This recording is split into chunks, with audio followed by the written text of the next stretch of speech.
ساء ما یحکمون، کتنا برا فیصلہ ہے جو یہ کرتے ہیں۔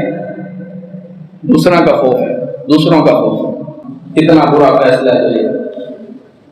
کسی بھی تقریب کے اندر یا عام گھر کے اندر کھانا بنایا، سادہ کھانا ہے، عام کھانا ہے، کھانا بنایا، سب نے کھایا، بچ گیا، یہ باہر پھینک دیا جاتا ہے، یہ باہر پھینک دیا جاتا ہے، کونے میں رکھ دیا جاتا ہے، پھینک دیا جاتا ہے کچرے کے ڈھیر میں۔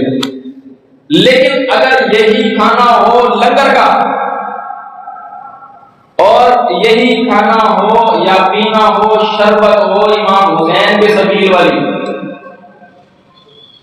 جگ میں شربت بچ گیا، نہیں پیا جا رہا، سب نے پی لیا، نہیں پیا جا رہا، زمین پہ نہیں بہانا، کسی پودے میں ڈال دو، یہ تبرک ہے، اس کو ضائع نہیں کرنا۔ فرمایا ساء ما یحکمون، کتنا برا فیصلہ ہے جو یہ کرتے ہیں۔ وہاں بڑا خیال ہے، کنڈے بھرے ہیں امام جعفر کے، چیزیں بچ گئی ہیں، کھا کھا کے پیٹ بم بن گیا، اب کیا کریں؟ اب اس کو بچ گیا تو لہٰذا پودے میں ڈال، پودے میں ڈال، زمین پہ نہیں پھینکنا، یہ عزت ہو رہی ہے، یہ احترام ہو رہا ہے۔ فرمایا ساء ما یحکمون، کتنا برا فیصلہ ہے جو یہ کرتے ہیں۔